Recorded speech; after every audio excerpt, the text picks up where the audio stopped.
Hey, Alive and Mortal, this is Kim Go, and this is Somatic Comforting and Calming. I took a workshop with a massage therapist. Her name is Irene Smith, and I got a lot out of it. But I realized when I wanted to use it within the group that there had to be some significant reorganization and editing of the material. And that was early on in the pandemic, and I thought people needed this. And now all of this other stuff has happened. And so kept working on it, and it's not as polished as I normally would like to do. In fact, I'm going to have to refer to my notes more than I'd like to. But I feel like it's more important to get this into your hands. Then later on, if I get the time, I can redo it, do it better. But we are our first line of defense when it comes to physical comfort for ourselves, comforting ourselves. It's great when we have other people around, when we can count on other people for physical comfort. But many of us are living alone right now, or we're living with a lot of people that may not be very physically comforting to us. And so, like I said, we're our first line of defense. We're always with us. So, no matter what state we're in, no matter where we are, we can bring physical comfort to ourselves in a significant way. I've been practicing this, and it's been working a lot for me. So I feel like it's a very good practice. And some of these things may seem familiar, but I think we're going to be either practicing them more. So I might suggest that you try to do it for 2 weeks and see if it benefits you. This recording will stay up in the group, and you can just use it. Don't feel like you have to memorize this or take notes or anything.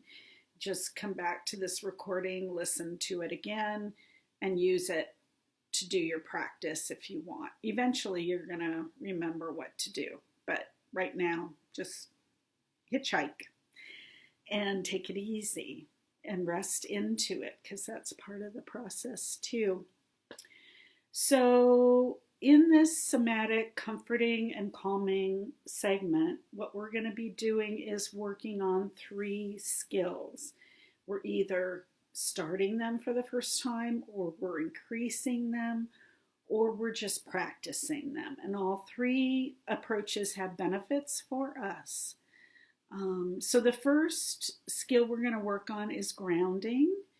And grounding could be defined as creating this firm base, or having a tension on this firm base, or kind of practicing this firm base. And many people are familiar with the term grounding from different kind of athletic practices or theater practices or what have you.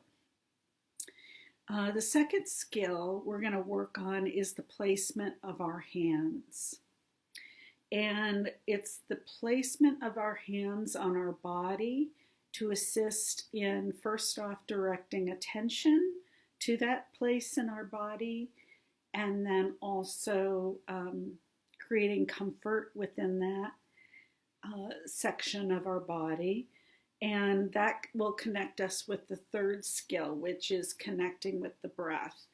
And many people have heard that phrase too. Connecting with the breath often can be used in singing, in performance arts, in athletic arts, but it's connecting with the breath. And then what we're doing is we're connecting with the breath to where the placement of the hands is on the body.